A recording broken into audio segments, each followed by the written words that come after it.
Saudações aos entusiastas do esporte a motor. Este é o GP Total, desde 2001, no endereço gptotal.com.br e também há muito tempo nas redes sociais, nosso Instagram, nosso Facebook. Você está em mais um episódio no nosso canal do YouTube, youtube.com/gptotal. Vídeos novos sempre às noites de segundas-feiras e os nossos cortes e demais materiais que a gente coloca no ar durante a semana. Vocês têm acompanhado o GP Total Corrida a Corrida? A gente está fazendo um review da temporada 1985, 40 anos atrás, uma Fórmula 1 muito diferente. Nomes como Alan Prost, Michele Alboreto, Keke Rosberg, Ayrton Senna, Nigel Mansell, Nelson Piquet e muitos outros que a gente está revivendo a cada vez uma corrida diferente, numa época que tinha 16 corridas no ano, é uma Fórmula 1 bastante diferente.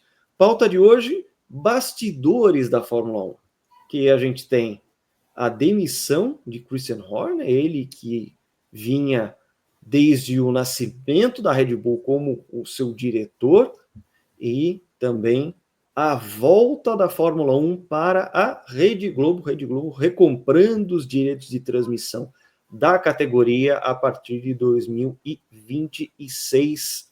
Ela que, portanto, toma o lugar da Band, que vinha desde 2021 sendo o canal da Fórmula 1 aqui para o Brasil. E ainda a gente vai falar um pouquinho sobre 6 horas de São Paulo, que afinal de contas a gente teve esse evento tão importante no Brasil neste fim de semana, e a gente vai terminar com uma viagem a Goodwood, festival que é a meca de quem gosta de automobilismo antigo. É uma coisa que qualquer um que acompanha aqui o GP Total sabe do que eu estou falando. A gente aqui do GP Total adoraria qualquer dia poder visitar.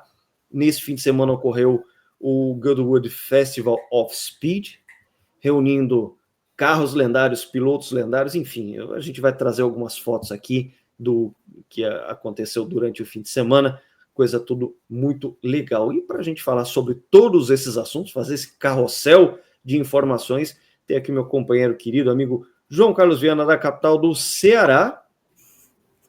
Fala um pouquinho de Ceará.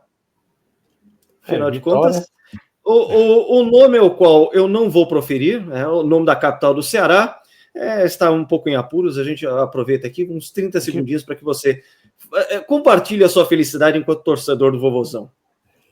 Boa noite a todos, boa noite a Lucas, boa noite a todos, boa noite que nos assiste, bom dia, boa tarde, está nos vendo. Sim, muita alegria, tudo normal aqui no Pebal Cearense, o grande gol do pequeno, né? E finalmente o treinador lá levou como Christian Horner levou um tremendo pé na bunda. Mas parte, né? Que piore. E o Ceará continua no seu caminho aí de que fica na Série A, que é o que a gente quer. Só quer ficar na Série A, depois que vier na frente é lucro. Mas faltando a nossa pauta aqui, Lucas, sobre Christian Horner e Red Bull, eu acho que, falando de Christian Horner, tudo passa por Max Verstappen, né?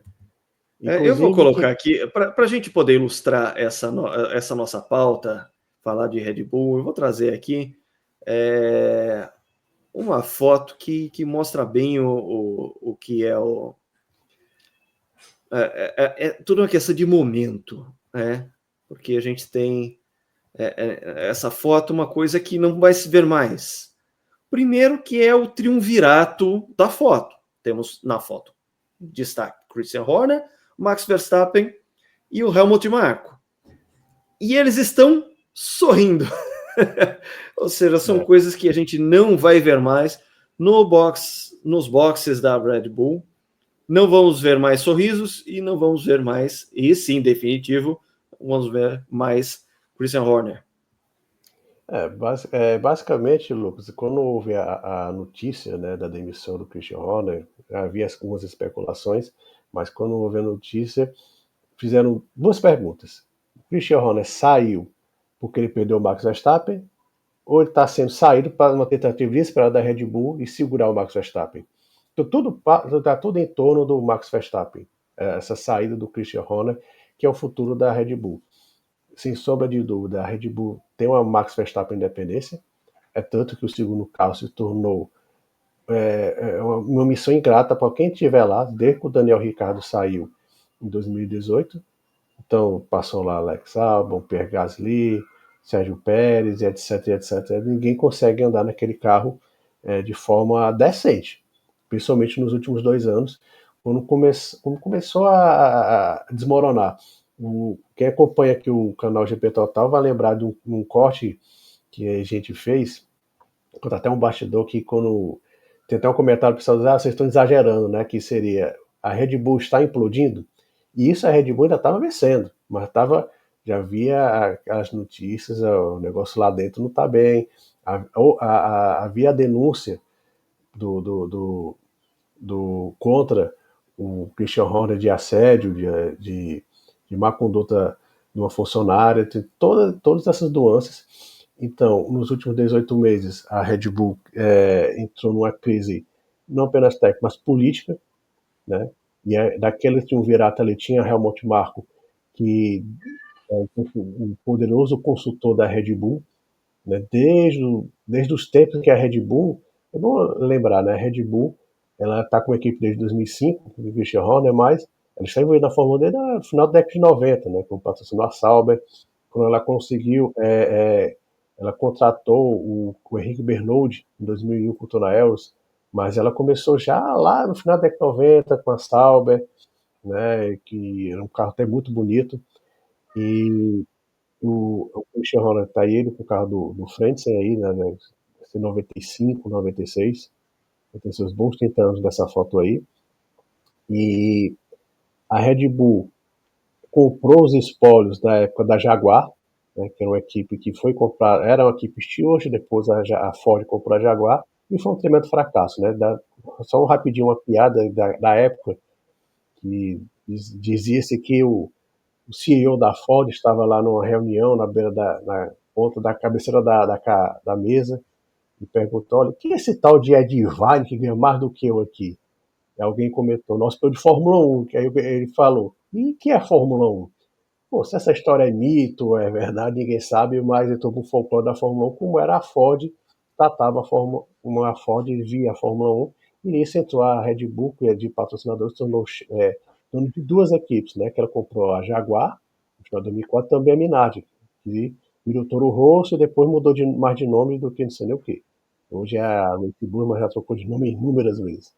Então, e sempre com o Christian Horner. O Christian Horner tinha uma equipe de Fórmula 3000, ele foi um piloto nas categorias de base inglesa, ele até correu junto com o Monte Rodrigues, que era um piloto uruguaio, que fez muito sucesso e morreu muito precocemente. Ele era contemporâneo do Christian Horner. O Christian Horner, ele saía ele como piloto, e ele logo percebeu que não teria motor e foi para o lado de fora das pistas, tornou um chefe de equipe, da equipe Arden. Quem lembra da Fórmula 3000 no finalzinho da década de 90 vai lembrar da equipe Arden, era comandada pelo Christian Horner, e o Christian Horner foi uma grande aposta da Red Bull, né, do Helmut Marko, de Dietrich Mateschitz, e em 2005 ele começou o seu trabalho, e a Red Bull, quando começou a Fórmula 1, 20 anos atrás, era uma equipe simpática. Tinha aquele jornal, o Red Bulletin, que tirava sarro de todo mundo. Então a Red Bull era uma equipe que era legal, uma equipe legal, tinha umas festas, tinha os modelos, etc. Tinha aquela vibe de trazer pilotos muito jovens para a sua equipe. Um desses pilotos jovens foi o Sebastian Vettel. Mas a grande mudança, né, o grande turning point da Red Bull foi quando o Horner trouxe o Adrian Newey, né, por volta de 2006. Quando houve a primeira grande mudança de regulamento em 2009, a Brown teve aquela história maravilhosa, inesquecível, que ela venceu o campeonato com o Button, mas é bom lembrar que o vice-campeão não foi o Rubens Barrichello, foi o Vettel. O Vettel já tinha vencido a corrida na Toro Rosso em 2008, motor Ferrari, foi promovido na equipe Red Bull em 2009, e já na segunda metade do campeonato, com o Adrian já mais inteirado, com mais investimento, a Brown não tinha investimento nenhum, na segunda metade de 2009 já tinha o melhor carro, e o Vettel conseguiu o vice-campeonato e depois emendaria 4 títulos seguidos, né, com momentos de domínio e outros com uma disputa mais é aguerrida, principalmente com o Fernando Alonso, né? Derrotou o Alonso em 2010 e 2012, também 2012 grande ano. Mas, num momento parecido com agora, houve a era híbrida, a era híbrida, a Mercedes se tornou a equipe grande, se tornou a equipe dominante, e a Red Bull ficou com aquela equipe, baixa equipe chata, só reclamando, e o Vettel sai da equipe, a Red Bull precisava de um novo piloto, um novo fenômeno, eis que surge Max Verstappen, né? Piloto de 16 para 17 anos, que, como se diga, o Jos Verstappen, que foi piloto de Fórmula 1 por quase 10 anos, bateu primeiro na porta do Toto Wolff, que a gente vai falar um pouquinho. A Mercedes não tinha como garantir um lugar para o Max Verstappen, a Red Bull não pode trazer, o Helmut Marko pode trazer quem a gente consegue, e começou essa história. Só para contar a grande diferença do Verstappen, o Vettel, vou nem falar de quem é mais talentoso, quem é mais rápido, mas o Vettel é aquele cara mais tranquilão, mais de boa. O Verstappen tinha todo um entourage que tinha, inclusive, o pai dele, que é um cara mais com experiência de Fórmula 1, e começaram as brigas, né? Podemos dizer assim, principalmente quando a Red Bull não conseguia bater de frente com a Mercedes. Em 2021 começou, teve um ano muito bom. A gente vai falar um pouquinho na segunda parte do vídeo, da pauta. E começaram, o Verstappen conseguiu o campeonato, mas houve a morte do Dietrich Mateschitz e começou essa briga entre Horner e Marco, quem é uma guerra de poder. E no final, o Marco, velha raposa, todos os dois precisavam de aliados. O Horner se aliou aos tailandeses, né, a parte tailandesa da Red Bull, e o Marco se aliou ao clã Verstappen. Então, quando ficou claro que o futuro da Red Bull é nebuloso. Nebuloso por quê? Você lembra que a gente falou da Ford, a Ford que tinha comprado a Jaguar, a Ford meio que vendeu para a Red Bull. A Ford vai voltar ao seio da equipe de Victor Milton Keynes, só que como fornecedor de motor, mas o que se fala é que o motor Ford Red Bull está muito longe de ser competitivo, principalmente em comparação com a Mercedes. E nisso o Toto Wolff está mostrando a cada 10 minutos para o Ramiro Vermeulen, que é o empresário do Max Verstappen: olha, a gente vai ter 1 milhão de motor em 26, vocês não vão ter, vocês da Red Bull. Então ficou nessa situação extremamente incômoda. O carro que tinha a marca Adriano viu essa situação, como se diz no Ceará, pegou o beco, né? Foi embora da Red Bull e está na Aston Martin, grande expectativa por lá. O problema é que a Red Bull foi ladeira abaixo. O Max Verstappen, todo o seu absoluto talento, ainda conseguiu manter o título de pilotos, mas a Red Bull ficou em terceiro lugar no lugar de construtores e agora está em quarto lugar no lugar de construtores. Só não vai cair mais porque não tem uma equipe que chegue próximo. O Max Verstappen está com chances mínimas de conquistar o campeonato. Isso afetou todo o poder do Christian Horner, que mesmo que 2 anos atrás, lembrando, 2 anos atrás a Red Bull teve um ano quase perfeito. São 23 corridas de 24. Coisa que a gente até tem outro vídeo aqui, pessoal, se vocês quiserem ver. A gente fez uma comparação entre a Red Bull em 23 e a McLaren em 88. Então foi o mais dominante. E o Horner estava à frente da Red Bull naquele momento, mas aconteceu tantas coisas, acho que não é nem tanto de desempenho, mas de bastidores, que Horner acabou demitido da Red Bull. Havia comentários, especulações, mas numa quarta-feira, no meio da temporada, né, a Fórmula nem de férias está, né, as férias da Fórmula 1 só começam em agosto, houve essa notícia, e ficam muitas interrogações, né? O futuro da Red Bull a curto prazo não é nada alvisseiro, ao contrário, é bem complicado. Essa chegada desse motor novo, não vai ter Adrian Newey, né? Há a possibilidade real como eu falei das perguntas, porque o Horner saiu, se foi por causa que ele perdeu o Max Verstappen, ou foi uma tentativa de manter o Max Verstappen, pelo que se fala bastante, né? A gente não vai falar muito fala muito especulação, mas se fala bastante que sim, o Max já teria, inclusive, acertado com a Mercedes para 2026. Então, sem Max Verstappen, sem Adrian Newey, o futuro da Red Bull é muito nebuloso. E, lógico, qual é o futuro do Horner? O Horner, com todos os seus defeitos, ele conseguiu 6 títulos de construtores para a Red Bull e 8 títulos de pilotos. Transformou uma equipe que era conhecida apenas por fabricar um energético, derrotar grandes montadoras, grandes titãs do automobilismo, como Ferrari, como Mercedes, como McLaren e por aí vai. Então, ele é um nome disputado. Então as equipes que estão em crise, que estão à deriva, como o caso da Alpine, a própria Ferrari, que tem o Fred Vasseur, mas não sabe muito bem se quer o Fred Vasseur.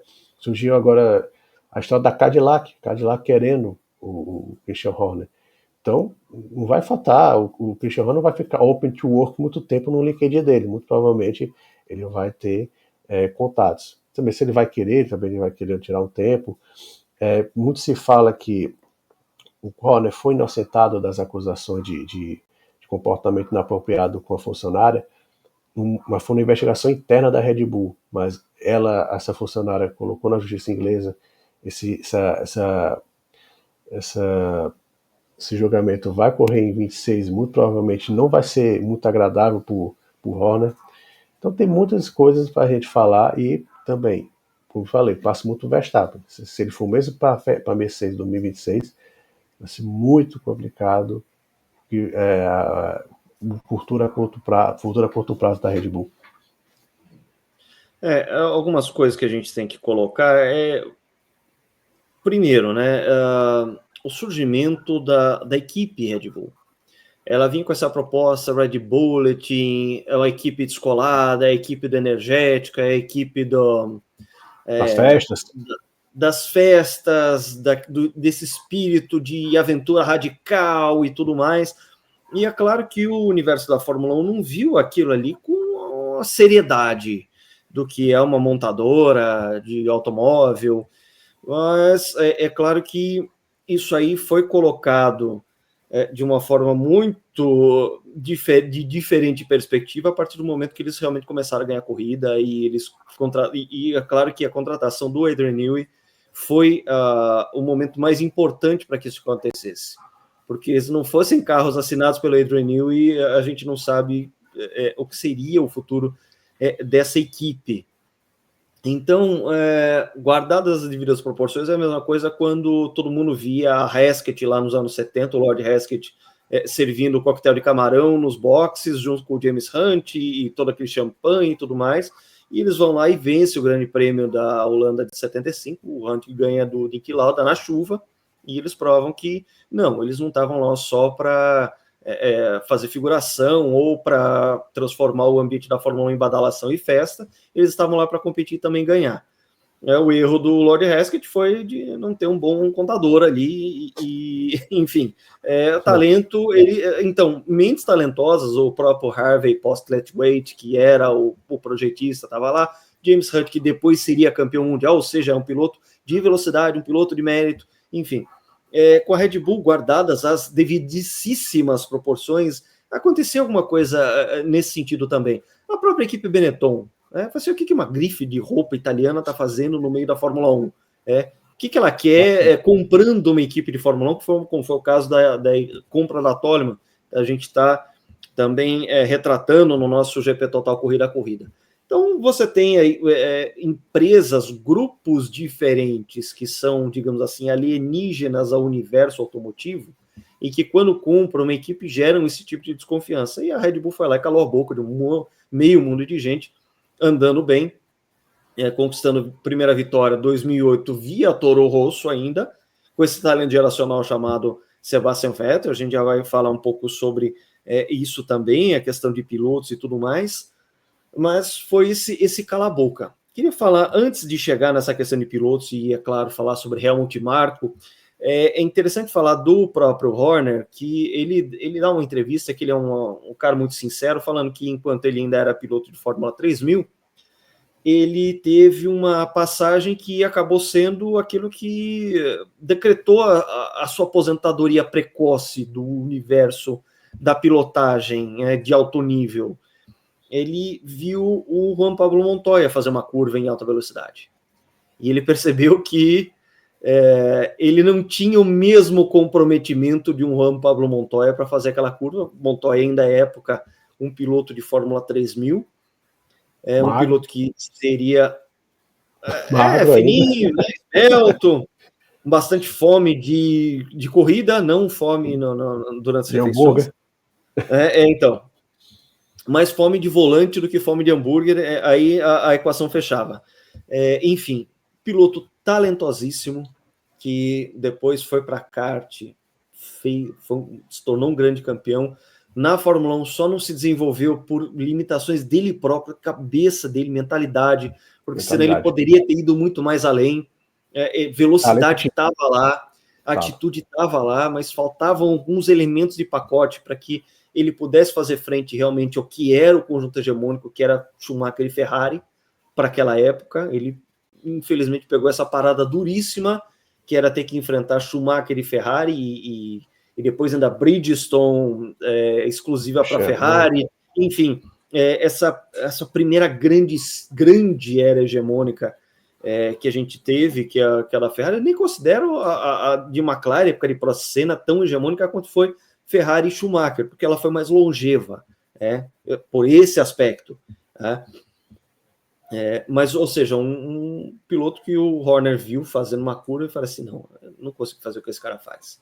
E acabou indo para os bastidores e se tornando aí um dirigente que acabou abraçando, o cara foi de primeira hora desse projeto da Red Bull, ou seja, um ex-piloto que se encontrou com outro ex-piloto chamado Helmut Marko. E aí vamos chegar ao Marko, ele que é um diretor não executivo da Red Bull, ele está há muito tempo também, desde primeira hora, como o grande consigliere, e aí não estou falando de maneira pejorativa, estou falando realmente dele ser o cara dos principais conselhos para que o programa da Red Bull seja o melhor possível, o próprio programa de pilotos, e aí vamos chegar nele, mas eu quero falar um pouco do Marko em si, porque ele é um austríaco que era para ser o grande nome da Áustria depois da morte do Jochen Rindt. Vale a pena a gente falar isso. O Rindt morre no Grande Prêmio da Itália, os treinos do Grande Prêmio da Itália de 70, mas acumula pontos suficientes para ser o campeão póstumo daquela temporada. E existiam, entre alguns nomes, digamos assim, germanófilos, existia aí o nome do Helmut Marko. Ele que foi colega de escola de Jochen Rindt. O Rindt levou ele para as corridas e fez com que o Helmut Marko se apaixonasse pelas corridas. Os dois são da cidade de Gans. E, enfim, foi o Jochen Rindt que inoculou o vírus do automobilismo no Helmut Marko. Ele era o grande nome da Áustria para ser o grande austríaco depois. Então, já vou chegar nisso, porque o Helmut Marko, ele vence de maneira espetacular as 24 horas alemãs de 1971, junto com um holandês chamado Guys van Lennep, cara também muito bom, pé pesado, cara muito bom de endurance, teve pouquíssimas chances na Fórmula 1, se tivesse chances melhores, era um holandês que poderia ter se desenvolvido mais na Fórmula 1, infelizmente não teve oportunidades que o talento dele merecia. Os dois ganham as 24 horas alemãs de 1971 com o Porsche 917, com chassi de magnésio. Eles nem sabiam com que estavam correndo. Era um carro mais leve ainda do que os chassis 917 de fábrica. Era um chassi especial que logo depois da corrida foi devidamente aposentado, tá? Por razões óbvias. O Helmut Marko, ele já estava na equipe BRM, estava crescendo dentro da equipe BRM. A BRM, é bom lembrar que nessa época ela era uma coisa um pouco caótica, ela tinha pilotos titulares, tinha terceiros, quartos, até quinto carro para pilotos pagantes, e você tinha chassis que eram bons, carros que eram bons e carros que não eram tão bons assim. Fora que uma estrutura tão grande assim, ela acabava sendo um pouco desorganizada. Na primeira chance que o Helmut Marko teve com um dos carros melhores da BRM foi justamente o Grande Prêmio da França de 72, em Clermont-Ferrand. Clermont-Ferrand é uma região vulcânica da França, uma pista que usava muito das estradas locais, e você tinha muitos barrancos com deslocamento de pedras. e uma dessas pedras acaba atingindo o capacete do Helmut Marko, fazendo com que ele perdesse um dos olhos. Ele já estava na 6ª posição, ele estava com todo um futuro aí de DRM, e uma carreira abreviada por esse acidente acontecido em 1972. O carro, por sinal, o carro que está à frente dele foi o do Emerson Fittipaldi. Né? Que era do Emerson, tudo leva a crer que uma pedra tirada pelo carro do Emerson foi quem causou isso aí. Lembrando que na época as viseiras dos capacetes eram uma camada fina, 1,5 mm de policarbonato. Tá? A maioria do grid usava Belstar. É uma pauta mais para o futuro. Tá? Vou escrever isso no GP Total a respeito de capacetes e tudo mais. Eu tenho estudado bastante esse universo. Mas era só era uma tirinha de 1,5 mm de policarbonato. E ele não teve a menor chance contra uma pedra lançada, imagina, a velocidade do carro do Marko, mas a velocidade de saída de um pneu traseiro, uma pedra, o quanto ela de velocidade ela não ganhou. E o Helmut Marko passou muito tempo se perguntando o que ele ia fazer da vida, e ele se torna dirigente. Ou seja, quando você tem um encontro entre Helmut Marko e o Christian Horner, é um encontro de 2 ex-pilotos que tiveram abreviadas as suas carreiras por motivos diferentes, mas que se juntaram em um projeto em comum, que era o da Red Bull, mas que você vai ter o desgaste com o tempo. E isso é inevitável, é impossível. E 2 gerações diferentes, né, Lucas? Né? E 2 gerações bem diferentes, né? Foram praticamente 20 anos de diferença entre os dois incidentes. Mais de 20 anos. Sim. Então, você tem aí uma diferença muito grande geracional, cada um com uma mentalidade, cada um com um fim de carreira diferente para se justificar. O Helmut Marko sendo o responsável pelo programa de formação de pilotos da Red Bull, que é uma fritadeira de pilotos. Há muitos pilotos que depois se provaram em outras fórmulas, Fórmula E, na própria WEC, caras como o Sebastian Buemi, que ganhou o Le Mans, entre outros, Jean-Henrique Verne andando muito bem na Fórmula E. Enfim, você pode colocar aí vários pilotos que passaram pelas mãos de Helmut Marko, não foram aproveitados e ainda tiveram uma sobrevida. E pilotos que simplesmente largaram tudo. Jaime Alguersuari, que era um piloto espanhol super novo, ele era muito novo.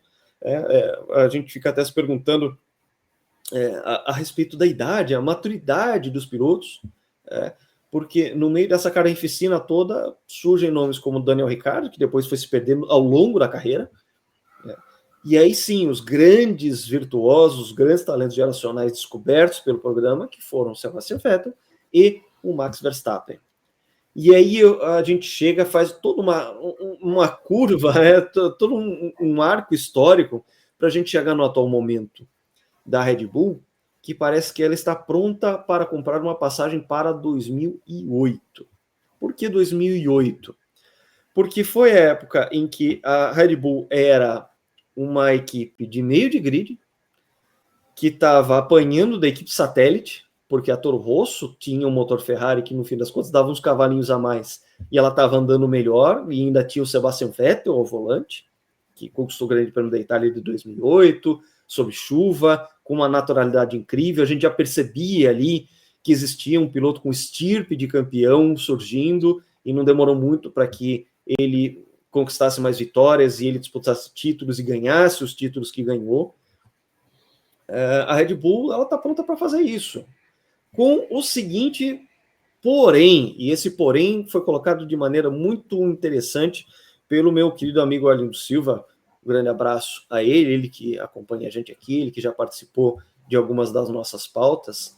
A Red Bull volta para 2008 em termos de desempenho, sem contar com o talento geracional, porque Max Verstappen muito provavelmente vai sair dessa equipe.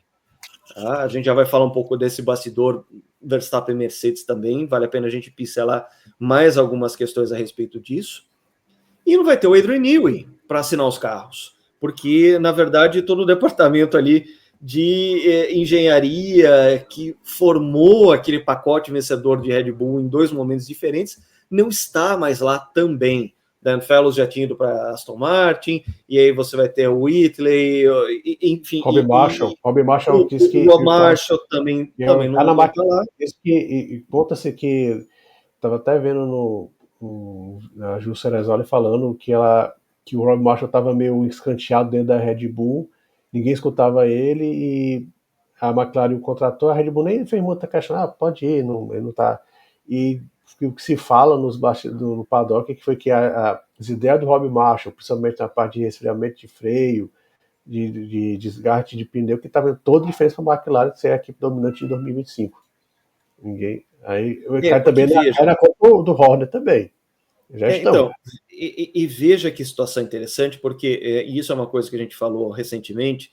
A McLaren conseguiu dominar a geometria de suspensão do zero dive.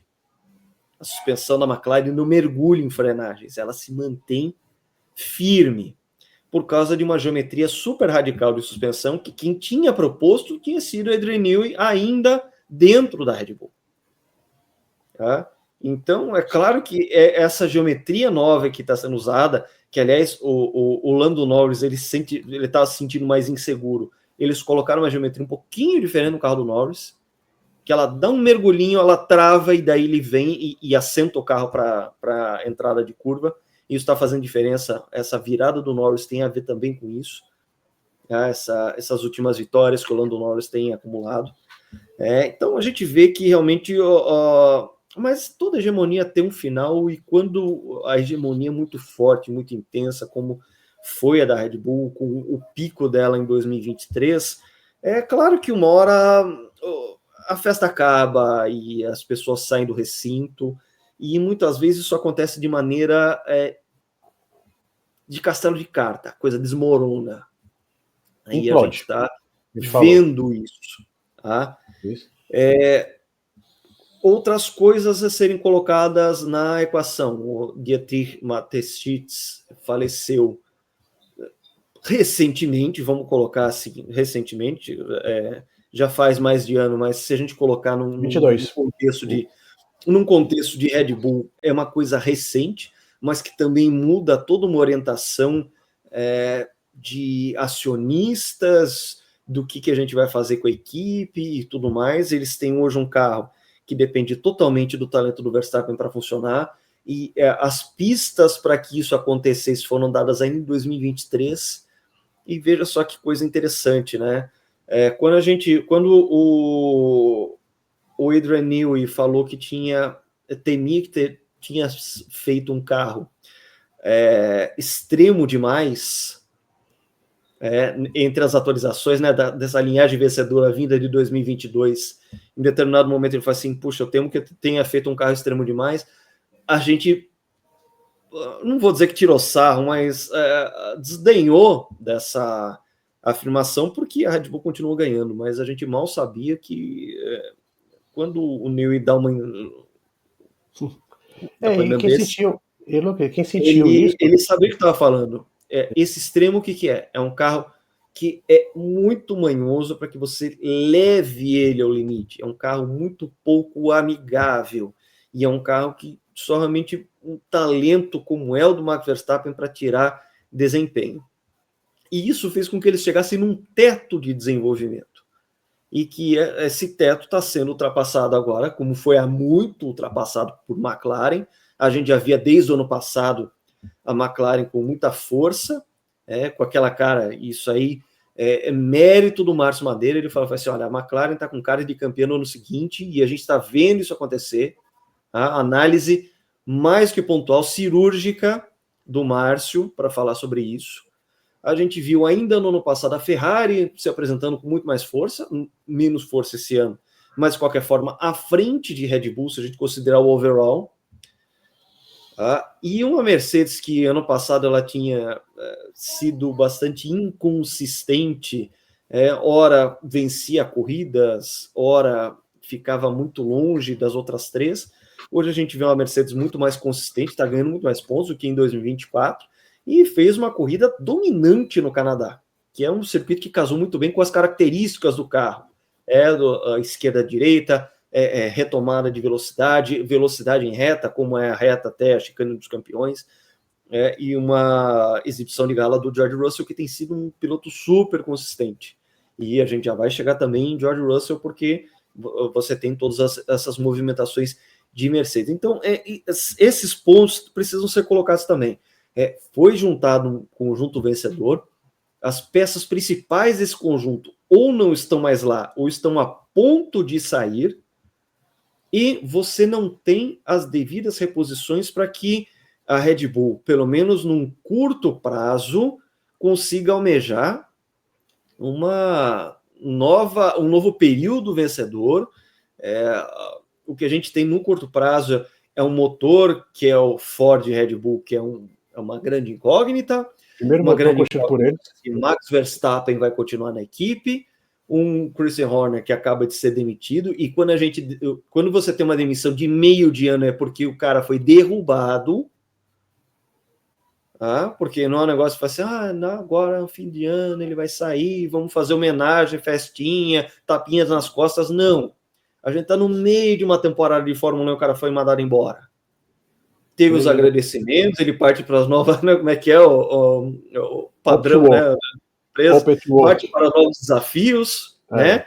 Que a gente vê muito, né? As demissões padrões hoje em dia do mundo corporativo, ele parte para novos desafios. É o mesmo que dizer, olha, tomou um pé na bunda e agora ele que se vira, né? Dá seus pulos, cara.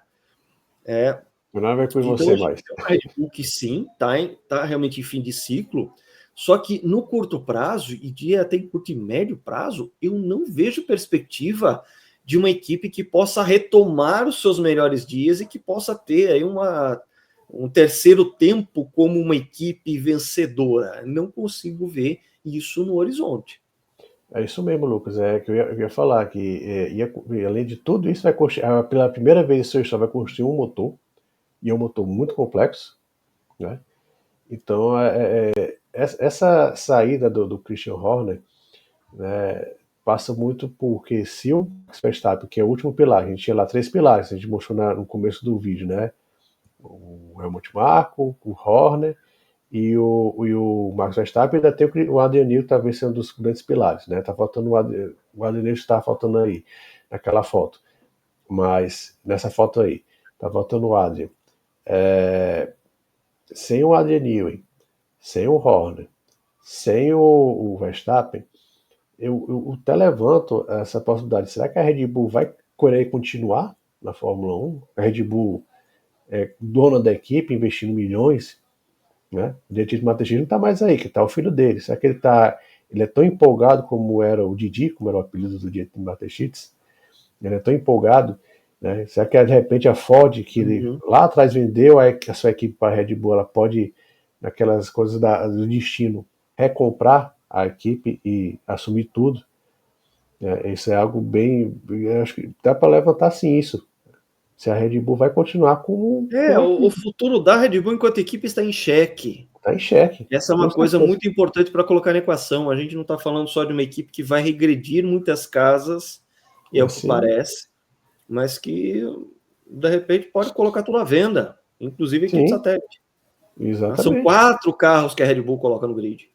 A gente tem que lembrar isso. E olha o tamanho da crise que isso pode causar dentro de uma Fórmula 1 que tem no próprio pacote 2026 de engenharia uma grande incógnita. Sim. Porque isso a gente vem cantando essa bola já faz tempo. O regulamento para 2026 vai ter metade em termos de protagonismo energético. Metade vai ser o motor elétrico, metade o motor a combustão interna. E até agora as engenharias estão tendo muita dificuldade, os projetistas estão tendo muitas dificuldades de fazer com que esses percentuais funcionem bem, para que o motor elétrico não, digamos assim, não morra no meio de uma reta longa. Tá? E nas simulações isso tem acontecido. Então a gente detalhe, né? teme pela própria Fórmula 1. Agora, se você tem essa grande incógnita do que vai ser o regulamento 2026, e 2026 está aí, gente. A gente já está no segundo semestre de 2025, todo mundo já aprontando seus carros para o ano que vem. dentro de um novo pacote aerodinâmico, dentro de um novo pacote de engenharia, mais asa móvel, que para mim é um horror, uma coisa abominável, mas que faz parte do regulamento em si, carros menores, um pouco mais leves, enfim. Mas a própria Fórmula 1 está numa incógnita do que vai ser esse regulamento novo, porque vai dar uma resetada violenta no equilíbrio de força dos carros.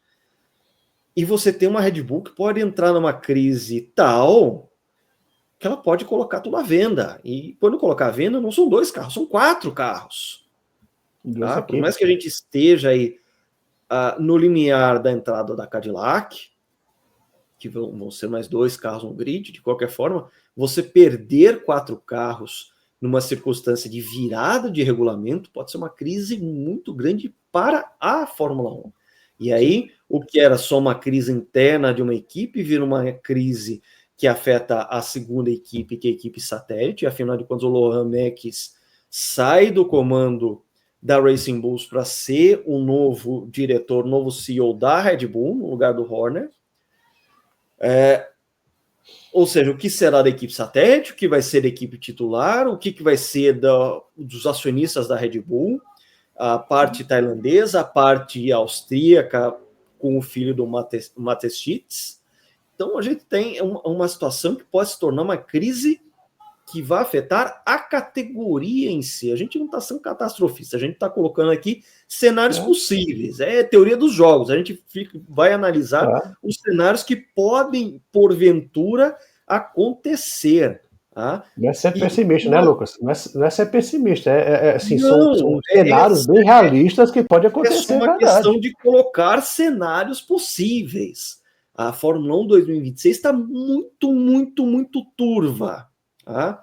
E o futuro da Red Bull também. Ainda mais. Ainda mais. Então, isso só intensifica esse cheque, esse questionamento que a gente está fazendo.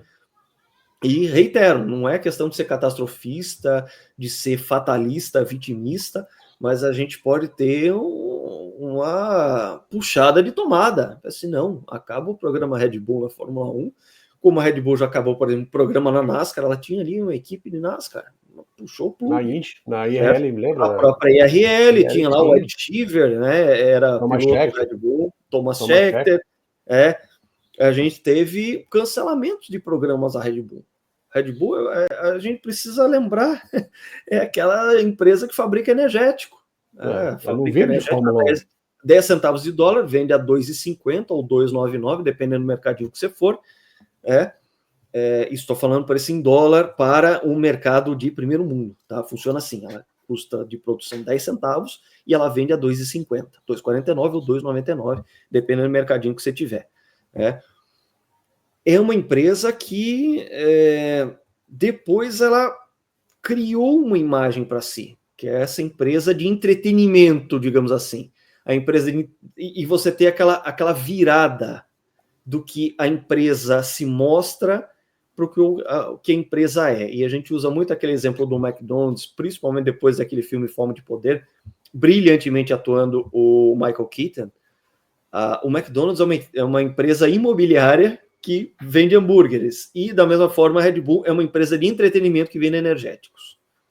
Ela precisa passar essa imagem de aventura, de juventude, de esporte radical, de energia. E, de repente, ela não consegue mais enxergar isso na Fórmula 1. Por mais que a Fórmula 1 esteja naquela vibe de explorar novos mercados, tentar cativar o mundo dos jovens com iniciativas como foi o Drive to Survive e, recentemente, o filme da Fórmula 1. Aliás, fica aqui o convite para quem não viu a nossa resenha, muito diferente de qualquer outra resenha a respeito do filme. Para você que já assistiu, porque é uma resenha com spoilers, vai lá, digita lá youtube.com/GPTotal, clica no nosso diretório de vídeos e assista a nossa resenha sobre Fórmula 1, o filme, e a gente fala bastante sobre essa questão dos novos públicos, a gente fala sobre os personagens, a gente fala, inclusive, que a gente tem aqui no Brasil a nossa própria versão do Sonny Hayes, que é o personagem do Brad Pitt. Portanto, fica o convite para quem não viu ainda a nossa resenha sobre o filme, veja, porque está muito legal. Lucas, voltando rapidamente aqui à Red Bull, ninguém sabe ainda se o Max Verstappen... Lembra, o contrato do Max Verstappen é até 2028, né? Até o final Mas desse ano, tem ele no próximo. cláusulas, né? Tem a E a cláusula gente aprende que contratos de servem para ser performance. quebrados. É. Inclusive, conta-se que uma delas é que a Red Bull teria que estar entre os 3 primeiros no Mundial de Construtores, e ela é a 4ª hoje, bem para o entendedor. E Mas, não por falta de esforço do Max Verstappen, porque o Max é Verstappen um outro carro, né? ele é 90% dos pontos do time. Acho que 95, 97, uma Não, coisa até assim, mais, foi né? no Estou meio de arredondando tudo. aqui, uma conta de padaria, Foi no né? meio de Mas tudo. mais 90% dos pontos conquistados é Max Verstappen. Agora, Lembra a Lucas, situação de Brabham do começo dos anos 80, lá o Hector Nelson Piquet. Rebaque e o Ricardo Zunino com o Nelson Piquet. Por É a aí. mesma coisa.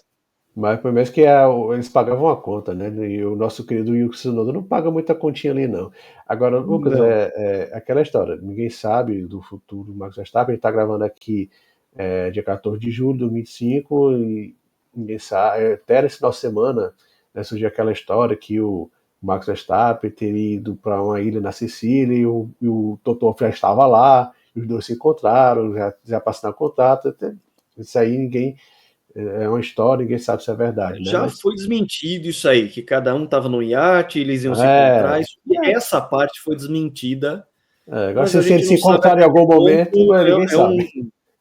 é um despiste, né? A gente sabe que a silly season, para quem não está familiarizado com o termo, que é essa temporada de especulações, dança de cadeiras para as vagas de ano seguinte, elas já estão acontecendo. E eu queria falar agora, hoje né, a gente Lucas? tem essas situações de contrato multi-year, que eles chamam de multi-year, que torna a coisa ainda mais passível de especulação, porque a gente não sabe até que ponto o contrato é válido, as cláusulas que fazem com que o contrato possa valer como multi-year, né, por vários anos, e a gente sabe que sim, existe um desgaste dentro da Red Bull em termos de Max Verstappen. A gente sabe que o Helmut Marko está também no seu último momento enquanto dirigente, porque também está com uma idade avançada. Ele que pode trazer um sucessor para dentro da Red Bull. Tá? Falam-se nomes como o próprio Sebastian Vettel para ser um sucessor dele. O Gerhard Berger também foi ventilado como um possível cara para entrar lá dentro. O Berger que, lembremos, ele chegou a ser acionista da Toro Rosso à época que o Vettel ganhou aquela corrida em Monza 2008. Ele era um dos... Eu acho que ele até sobe ao pódio, né, Lucas? Ele foi ao pódio, exatamente, foi ao pódio para receber o troféu. Então a gente tem aí nomes que podem ser sucessores do Helmut Marko. Não duvido nada, absolutamente nada, que o Marko anuncie aposentadoria no fim do ano, mas já de alguma forma encaminhando o projeto Red Bull para alguma direção, porque eu acredito que a grande tarefa hoje de Helmut Marko é salvar o projeto Red Bull. Vai ser, olha, que continue, sabe? A gente tem um contrato com a Ford, a gente vai ter um sucessor aqui, vamos dar o crédito ao Max para que ele possa ser um novo diretor, que a gente contrate um piloto caso o Max Verstappen saia, e aí também é uma das tarefas do Marko tentar segurar o cara, mas eu não sei até que ponto o Marko tem argumentos para que o Max não saia e assine com a Mercedes que já há muito tempo vem se falando vai ter um conjunto muito forte para 2026. Eu queria falar, Lucas, justamente dessa parte de mercado de pilotos, né? Que a gente já falou toda essa parte da Red Bull, como é que vai ser, como é que não vai ser, uma situação bem calamitosa, né?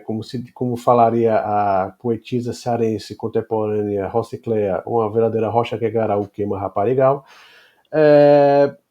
Quem que vai querer assumir essa barca, né? Porque o piloto que ia querer iria para um time totalmente desmontado, né?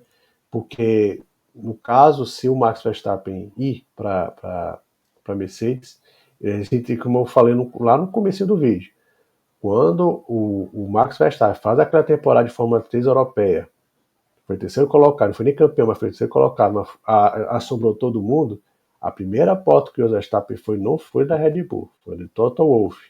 Então já ia uma ligação antiga do clã Verstappen com o Toto Wolff, né? E o que se fala é que o Toto Wolff tem o André Kimatoleiro como piloto darling, né, um piloto de futuro. Isso então sobraria para o nosso querido George Russell. Um caminho natural seria Red Bull, mas qual Red Bull que o George Russell encontraria? Esse é o grande da questão. E outra coisa, não é apenas um piloto, porque o Tsunodinha, coitado, com o fim do contrato Red Bull Honda, e o Tsunoda é um piloto Honda, já, e com essas atuações absolutamente lamentáveis do Yuki, na verdade que se diga, são muito ruins, já é praticamente carta fora do baralho para a Red Bull em 2026. Então, há a possibilidade de ter que trazer não um, mas dois pilotos, né? O Liam Lawson, eu acho que se o Helmut Marko ligar para ele, vai dizer não, pelo amor de Deus. O Raja, não sei, fala-se muito o árbitro Lindblad, mas assim como o Kim Antonelli ano passado, ele não está fazendo um temporada de Fórmula 2 tão chamativo assim, apesar de ter alguns brilharecos, né? Então, se fala em Russell na Red Bull, fala-se até, eu vi o pessoal fazendo já a montagem, ele e o Carlos Sainz, né, que o Carlos Sainz não está muito satisfeito com o Williams, a verdade é essa também. Então, assim, mas será que a Red Bull é uma equipe ainda atrativa para essa galera? Pelo menos no médio prazo? Eu não acho. Isso, honestamente, vai ser muito complicado a situação da Red Bull. Agora, Lucas, agora a gente falou tanto do Toto Wolff, né? O Christian Horner, ele pegou uma geração de grandes chefes de equipe ainda, né? Ele correu contra Jean Todt na Ferrari, Flávio Briatore na Renault, Ron Dennis na McLaren, Frank Williams ainda na frente do timão da Williams. Mas o grande antagonista do Christian Horner, em 20 anos de Red Bull, foi o Toto Wolff. E seria bastante irônico, podemos dizer, não sei se irônico, né? Mas coisa do destino. Porque se realmente o Toto Wolff puxou o Toto Wolff de Red Bull, né? Ironia mais ironia das ironias Então, aí. as reviravoltas que a vida nos traz, porque Toto Wolff também é um ex-piloto, um piloto de GT. Ele deu uma pancada em Nürburgring conhecida, né? Exatamente, ele que tem em seu cartel uma grande pancada em Nürburgring como um highlight da carreira. Ele era um piloto de GT. E ele foi patrocinado pela Red Bull, o que deixa todos esses encontros e desencontros ainda com essa pitada de ironia. Sim, amigos, essa é uma foto de Toto Wolff, ainda magrinho, né, piloto de GT, ainda não botava a tintinha preta no cabelo, né, tintinha Oberdan Catani, para quem sabe o que eu estou falando, tintinhas Oberdan no cabelo, cabelo ao natural ainda. E ele sim foi patrocinado pela Red Bull, que torna as coisas inclusive mais irônicas. Só terminando o raciocínio, né? E que seria realmente aquela. Muito provavelmente, se o Max for para Mercedes em 2026, foi o Toto Wolff que, entre aspas, o grande. Não de forma voluntária, mas de forma involuntária, o grande artífice da demissão do Christian Horner da Red Bull. Com certeza que é aquelas coisas da vida, né? Vamos de pauta sobre televisão, João? Vamos lá. Falar um pouquinho sobre um anúncio que aconteceu durante a semana, feito pela Rede Globo. Muitos jornalistas de bastidores já tinham a informação, inclusive a ponto da própria Globo ter que antecipar o anúncio de que ela, Rede Globo, voltará a ser a detentora dos direitos de transmissão da Fórmula 1 para o Brasil. Aquele contrato que tinha acabado no fim de 2020, que foi assumido pela Band a partir de 2021. A gente tem aí, portanto, um retorno da Globo como a detentora. Globo que, a partir do ano de 1981, passou todas as temporadas, se tornou fixa mesmo a partir de 1981, naquele novo arranjo da Foca, do Bernie Ecclestone, de que uma emissora teria que passar todas as corridas da temporada, porque nos anos 70 começaram a se popularizar as transmissões televisivas, as transmissões a cores, mas você tinha, às vezes, pool de emissoras, algumas emissoras que passavam apenas alguns GPs no ano, e a partir dessa virada para os anos 80, você teve a exigência por parte dos construtores, que eram capitaneados pelo Bernie Ecclestone, para que as emissoras que fossem detentoras do direito passassem a temporada. E isso, claro, ajudou enormemente a popularização da Fórmula 1 nos anos 80. Ainda teve a sorte maravilhosa de ter o auge da era turbo, toda aquela geração de pilotos que a gente conhece muito bem, a gente vai falar muitos deles no final aqui da pauta de hoje, quando a gente for falar de Goodwood, mas enfim. E nesse interim todo você teve, ao fim de 79, o desinteresse da Globo em renovar contrato para 80, a Bandeirantes assumiu em 1980, inclusive com narrações de um sujeito chamado Galvão Bueno.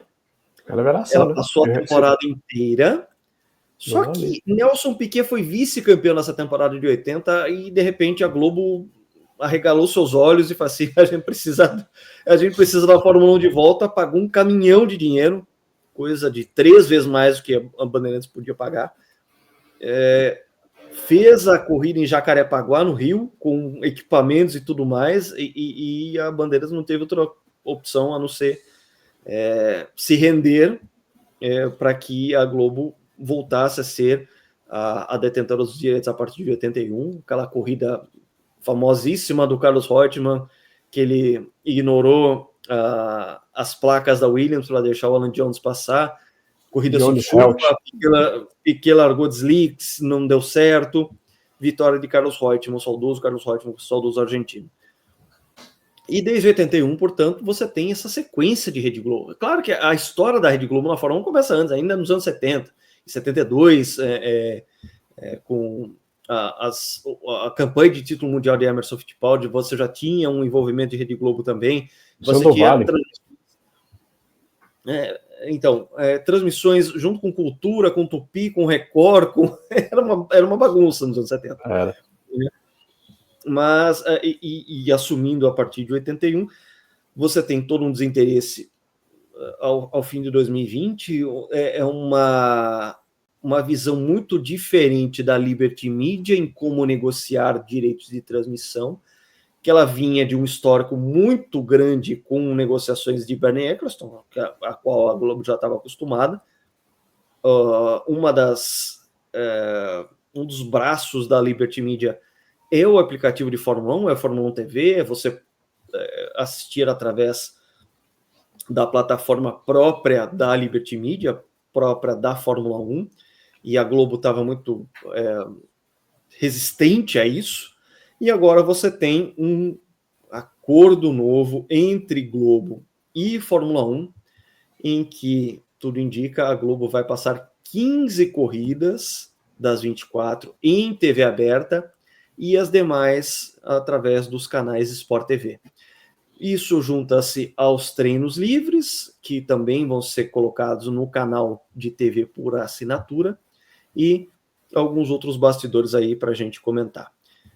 João, vamos de Rede Globo, de Fórmula 1, de Band, direitos de transmissão, afinal de contas isso impacta todo fã brasileiro de Fórmula 1. O que me incomodou bastante, e os comentários, né, desde 2024 se fala que a Band ia perder a Fórmula 1.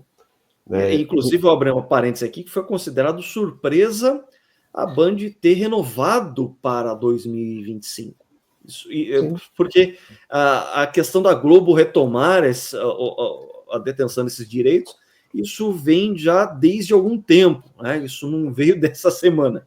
Não foi uma surpresa enorme, porque a gente já sabia do interesse muito grande da Globo em voltar a ter a Fórmula 1. Inclusive se fala que o acerto foi feito no ano passado. Já no ano passado já estava a Liberty e Globo já estavam acertados, só estavam esperando mesmo alguns detalhes e finalizar. E lembrando que foi um negócio, ano passado, muita gente tá falando, a Band vai fazer muita falta, mas no ano passado foi um negócio tão feio, a crise financeira, a crise, né, de falta de pagamento da Band com a Liberty, que cogitou-se a Band deixar de transmitir no meio da temporada 24.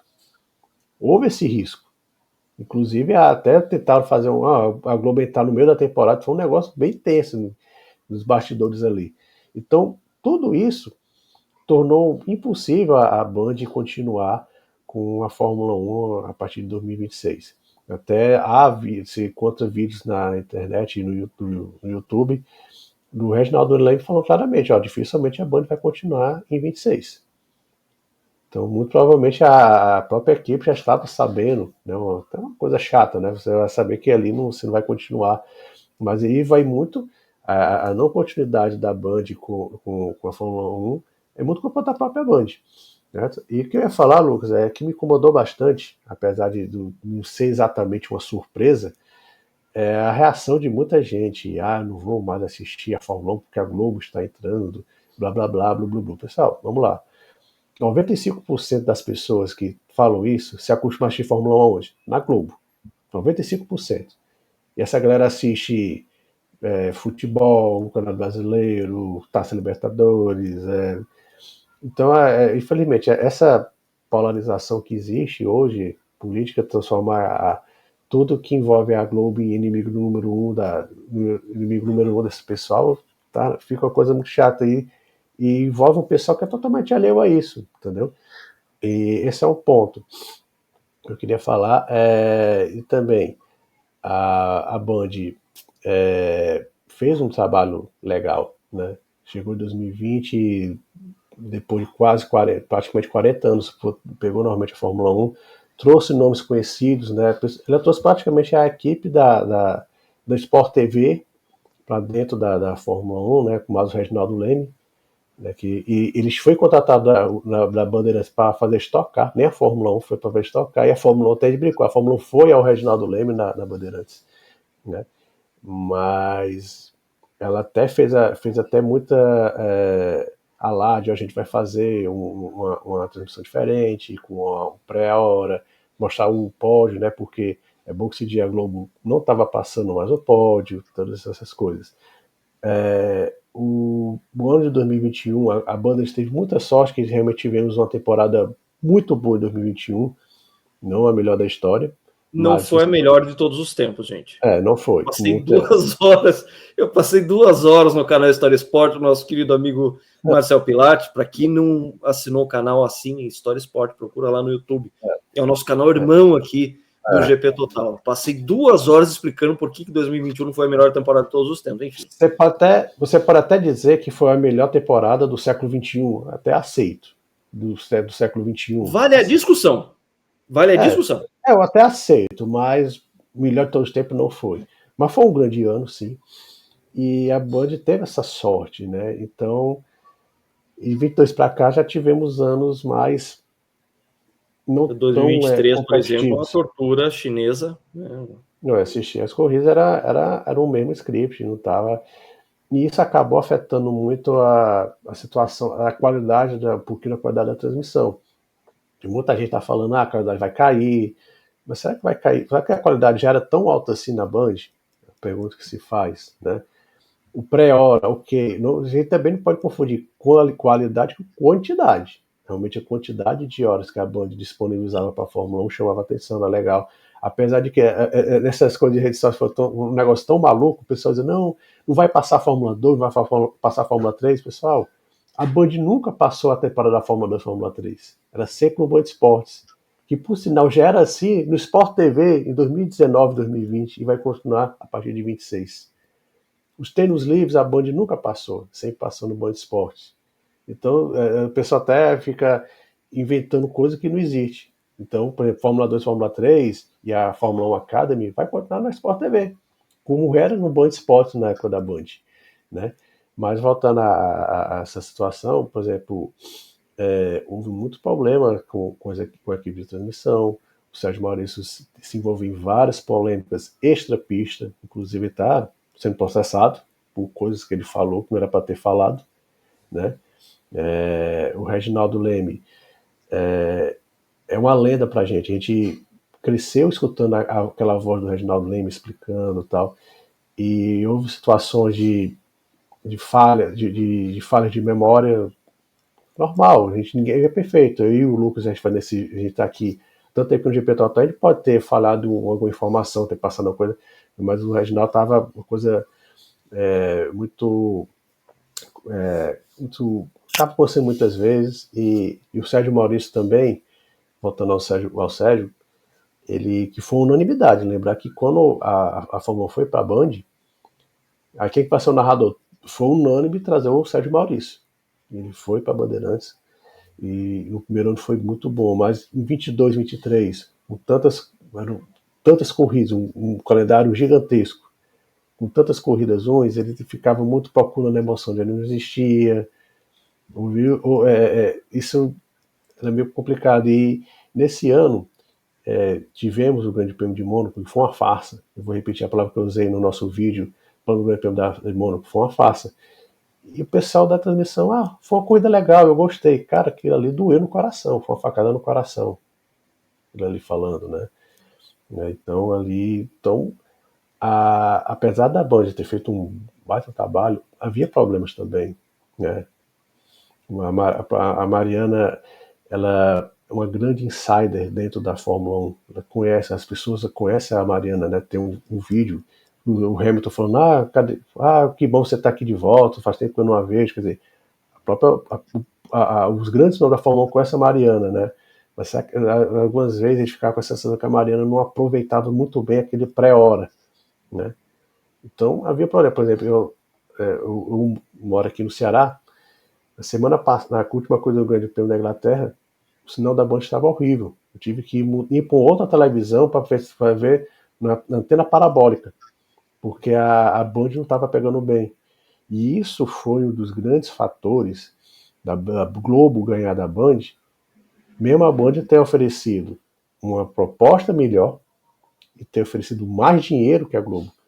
E surgiu a notícia que havia um terceiro player nessa conversa toda, que foi a Rede Record. A Rede Record ofereceu mais dinheiro do que a Globo, do que a Band, e a Liberty já estava acertada com a Globo, preferiu a Globo muito pela audiência, não foi pelo dinheiro, mas pela audiência, pela cobertura maior. Porque, pessoal, vamos lá, a Band, num bom dia, dava 4 pontos de audiência. A Globo, quando transmitia Fórmula 1 em 2020, era 9, 10, 11, no mais que o dobro. Então, tudo isso fez muita diferença nisso, nessa mudança, né? A Liberty agora ela quer a parte mais do alcance que a Globo tem dentro do território nacional. Então, a Globo foi excluída muito por isso. Tem a parte também dos problemas que a Band teve, muitos problemas, como a gente falou aqui. Então, não foi nem assim, para quem estava acompanhando os noticiários da Fórmula 1, não foi nenhuma surpresa. O que nos resta é torcer que a Globo tente fazer um trabalho padrão global, né? Passar o máximo de coisas possível, os treinos, o pódio, talvez até lá. Não se esqueçamos, né? O pódio agora é uma cerimônia até maior do que era em 2020, né? Tem lembremos disso, As entrevistas pós-corrida ali, depois, o piloto já sai, não vai direto pro pódio, vai fazer uma entrevista ali rápida, vai de um por um, aí os caras ficam lá naquela antessala, eles vão mostrando os melhores momentos, os caras ficam lá assistindo, então já é um momento maior do que em 2020, né? E outra coisa que a gente falar aqui, né, em passar mais corridas na TV aberta, a gente não deve esquecer que se você for fora, na Europa, se você quiser assistir Fórmula 1, você tem que pagar todas as corridas. A gente ainda vai assistir 15 ainda. A gente vai pagar, entre aspas, entre 8, 9 e 10 corridas. Lá fora não, todo mundo paga ou streaming ou TV por assinatura. Lá fora é tudo pago. Então esse pessoal que está reclamando, é bom não esquecer desse detalhe. Então a esperança é que a Globo faça um bom trabalho. Tem muito profissional competente ali, o Everardo Marques, todo mundo. Ele fez corrida, narrou muito bem no último ano de Globo, em 2020. né? Um cara que todo mundo gosta, então acho que a esperança é que... E, cara, é uma pena também que, depois de tantos anos, né, Reginaldo Leme, acho que, pelo que se fala, a Globo não vai puxar ninguém da Band, da equipe da Band. Então não teremos, essas últimas 12 corridas, vão ser as últimas 12 corridas com o Reginaldo Leme transmitindo em TV aberta. Pelo menos a tendência é essa. Créditos à jornalista Juliane Serasoli, competentíssima jornalista que fez aí a apuração de bastidores que existiam 3 players, portanto, nessa corrida para que fosse fechado o contrato com a Fórmula 1. Pelo que ela, Juliane, apurou, a Globo ofereceu 8 milhões de dólares, 15 corridas em TV aberta. A Band teria oferecido 10 milhões por todas em aberto, e a Record 13 milhões, 12 ou 13 milhões para todas as corridas em aberto também. E aí a gente vê a opção pela Globo, pelo histórico que a Globo tem, pela audiência que ela tem, pela abrangência que ela pode oferecer, por todo o histórico de engenharia da Globo. A gente tem que lembrar que a gente vem de uma cultura de TV aberta em que sempre, em toda a cidade que você vai, o melhor sinal de TV aberta sempre foi da Globo. A Globo sempre teve essa preocupação muito grande em oferecer sempre a melhor engenharia possível de sinal, de qualidade de sinal. Ela sempre foi muito preocupada com isso, ou seja, ela sempre foi a TV que não só tinha os melhores equipamentos, mas também um melhor alcance e maior qualidade de sinal. A opção da Liberty pela Globo por tudo isso, pela expertise que ela tem em transmissão esportiva, porque, veja, ela podia ter fechado com a Record? Podia. A Record não tem ninguém para fazer Fórmula 1. Ela tem que contratar todo mundo, e em 6 meses, tá? Para que tudo fique afinado e tudo mais, enquanto que a Globo já tem tudo ali, e tem todo um histórico de transmissões esportivas de qualquer tipo de esporte. E já tem gente lá dentro, como é o Everaldo Marques, que para mim é um narrador espetacular, eu gosto muito dele. Ele é um cara que narra qualquer esporte, e das vezes que foi narrador de Fórmula 1, fez o trabalho com excelência. Gosto muito do Luciano Burti como comentarista, ele que ficou ali sozinho, né? É o único sobrevivente, né? O último dos moicanos, né? Então, ele ficou sozinho ali, né? Não foi puxado para o projeto da Band, e agora tudo indica ele ser o principal comentarista para a Fórmula 1. Foi o Globo que vai montando o seu staff para que receba de volta a Fórmula 1. E já vem a pergunta, né? Por que 15 corridas? Porque boa parte das corridas que ocorrem no período da tarde, a Globo não vai transmitir. Por quê? Porque ela tem um compromisso com o futebol. O futebol é o esporte número 1 do Brasil, é o esporte número 1 da Globo. Isso é indiscutível. Tá?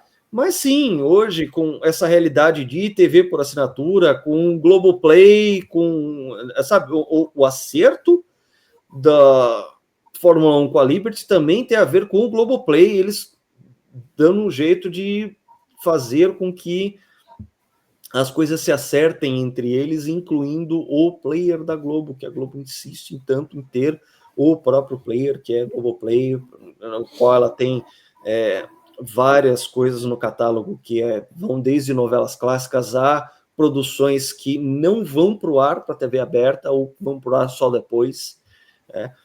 E certamente o nome Globoplay ali foi uma questão que eles conseguiram pacificar, e transmissão por internet, isso foi pacificado para que o contrato, né, a tinta encontrasse o papel e fosse assinado para que a Globo voltasse a ser. E no mais, é o que você disse, João, a gente tem que, muitas pessoas precisam se abstrair de qualquer tipo de ranço ideológico com o Globo, e lembrar que a gente aprendeu faz 40 anos que a gente assistiu e aprendeu a assistir Fórmula 1 pela Globo, tá?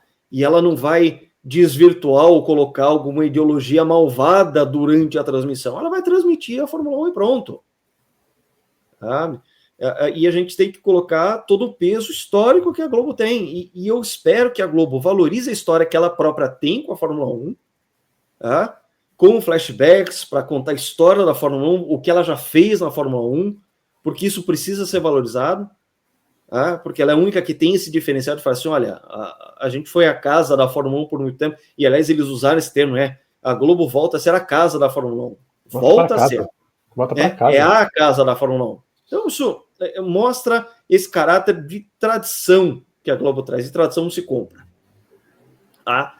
E a gente espera que exista, portanto, uma valorização histórica, porque a Globo passou grandes momentos desse esporte, de 75 anos de existência, e que ela também possa trazer um pouco mais dos aspectos técnicos, que eu achei que deixou sempre muito a desejar na Band. Eles falando muito de bastidores, e é o grid walk, que a Mariana Becker sabe fazer muito bem, mas muito pouco sobre a história da categoria e os aspectos técnicos, porque é uma coisa interessante também. É uma coisa que também pode despertar a curiosidade de novos públicos, tá? E que a gente viu muito pouco explorado nesses pré-horas da Band. Eu não vou ficar criticando aqui, dando nomes e tecendo críticas a cada um dos membros de transmissão, mas são coisas que realmente a Band, infelizmente, deixou a desejar na transmissão, que poderiam ter sido melhor exploradas, e que a gente espera que isso seja um ponto a ser considerado pela Globo, de trazer mais sobre a história que ela tem, sem ficar batendo em tecla cena, Ayrton Senna. A gente espera que não seja isso, que não seja essa monotrilha aí, né? Que não seja só Ayrton Senna, que ela traga história mesmo, história do envolvimento dela com a categoria, e que ela traga também mais sobre os aspectos técnicos, porque a Fórmula 1 é ápice do esporte a motor e é ápice de tecnologia também. É isso que eu desejo que a Globo faça para o ano que vem, os próximos anos aí que ela for a detentora dos direitos de transmissão. É basicamente isso, Lucas. A gente torce que a Globo valorize. Ela comprou e não comprou barato, e valorize. E faça jus à sua história. Né? E a Band, novamente, né, a gente falou algumas coisas da transmissão da Band, mas a Band fez um baita trabalho. Né? Foram 5 anos aí, com certeza o pessoal que estava lá fez o seu melhor. Né? E eu acredito que, lógico, é uma situação chata, né? Você tá ali numa situação que você vai sair, né? Aquilo que você está fazendo com tanta boa vontade vai sair. Mas eu acredito que vai continuar no mesmo nível, né? A gente tem também tem aquela coisa da Band com a Globo, tem a nossa tendência de torcer sempre para menor, né? A Band é menor do que a Globo, então a gente fica, vai ficar a Band e tal, mas torcer para o azarão, né? Contra um favorito, contra alguém que tenha mais poder aquisitivo. E assim o futebol também. Tudo. A gente sempre torce pro que o menor se dê melhor, né? Tal, mas eu acho que a Fórmula 1 está em boas mãos, nos próximos são 3 anos de contrato. Eu acredito que a Fórmula 1 vai ser bem apresentada, e a Band deixa um legado legal, muita gente vai sentir falta, mas bola pra frente, a gente vai continuar assistindo, não tem isso, como o Lucas falou, só porque eu gosto de A ou B, não vou assistir mais.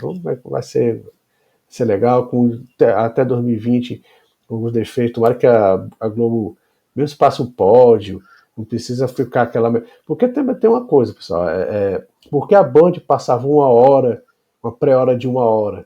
Porque ontem, domingo, eu tive a curiosidade de ver o que estava passando na Band entre 9 da manhã a meio-dia. Só passava propaganda, programa pago. Não passava nada. A Band passa porque ela não tem nada para passar. A realidade é essa. E a Globo, não. A Globo tem aquela programação toda certinha, toda vendida, toda a parte comercial bem forte. Então, também tem esse lado, né? Mas eu acredito que a Band vai manter o nível e a Globo vai continuar. Então vamos assistir, pessoal. Vai. E o que importa é que a gente ainda vai assistir mais da metade da temporada sem ter que gastar mais, sem pagar como é no resto do mundo. É isso aí. Vamos agora com uma pauta rapidinha aqui, que é a do fim de semana, que a gente teve às 6 horas de São Paulo, grande evento em Interlagos, a cidade de São Paulo, que recebe a Fórmula 1, recebe a Fórmula E, recebe o Mundial de Endurance, que teve por mais um ano, já teve no ano passado, teve esse ano também, mais uma etapa da WEC, o Campeonato Mundial de Endurance. Vou colocar aqui no destaque uma foto belíssima da largada dessa corrida, que foi disputada no Autódromo de Interlagos aqui no domingo, e que teve vitória inédita da equipe Cadillac, a equipe J, que tem os carros da Cadillac, o modelo Cadillac, primeira vitória deles no Mundial de Endurance. Vou colocar aqui no destaque o carro vencedor, o carro 12, que era do pole position Alex Lynn, o Norman Atto e o Will Stevens. Esse foi o trio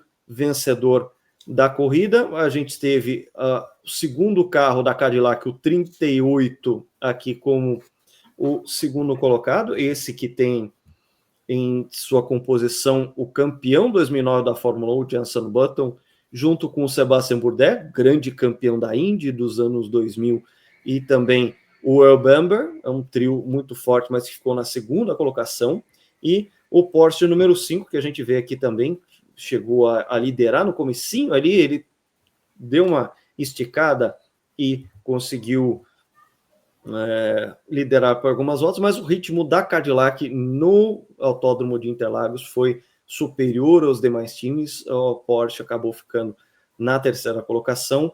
Esse Porsche que tem como os integrantes aquele que eu considero o Porsche 6, eles têm o Kevin Estre, que é um francês que atualmente é um dos grandes pilotos de Endurance, mas quem acabou ficando com o pódio foi o do Andy Lauer com o Christensen, o francês, e o dinamarquês do Porsche número 5, eles que correram em dupla. Quando você tem uma prova de 6 horas, você pode correr em duplas, diferente de Le Mans, que você tem que obrigatoriamente correr em trio. É uma prova que chamou muita atenção. A gente teve 84 mil pessoas no fim de semana de São Paulo, o que contrasta bastante, João, quando a gente viu as duas corridas do fim de semana em Iowa, o oval de Iowa, nas duas provas, as arquibancadas absolutamente vazias, sabe? A gente até fica se perguntando se não teve nenhum problema de organização do evento, porque a gente teve 84 mil pessoas em São Paulo, pessoal curtindo as 6 horas de São Paulo, fanzone, toda uma estrutura, uma coisa muito melhor e muito melhor planejada que a própria Fórmula 1, que você passou perrengue, né, João? Quando você veio aqui no ano passado em Interlagos, tá? Fanzone cheia com shows, com alimentação, com entretenimento, sabe? Com simulador de corrida, com exposição feita pelo Paulo Figueiredo da CBA, uma coisa muito legal. Ele se juntou com o Alan Mosca da Sid Special, grande Alan Mosca, filho do lendário Sid Mosca, eles que são da Sid Special, eles se juntaram ali, o Paulo Figueiredo, o famoso Paulo Louco, se juntaram, fizeram uma belíssima exposição ali do Autódromo de Interlagos, que também foi uma das atrações do fim de semana, ou seja, uma organização muito interessante para uma corrida muito legal, é uma proposta diferente Endurance, e mais uma vez a gente teve a cobertura do Band Esportes com os nossos amigos, o Rodrigo Matar fez o comentário, o Milton Rubinho, Sérgio Milani, nossos amigos de sempre, um grande abraço a eles, fizeram mais uma vez uma transmissão gigante, uma transmissão com excelência de sempre, para trazer a cultura do Endurance para a gente. Então, assim, nossos cumprimentos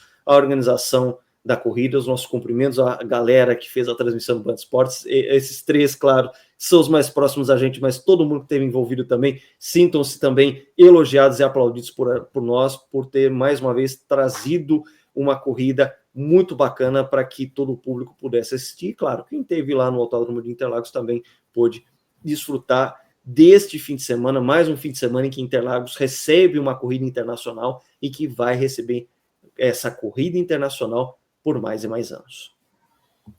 Até 2031 foi contrato renovado, então foi...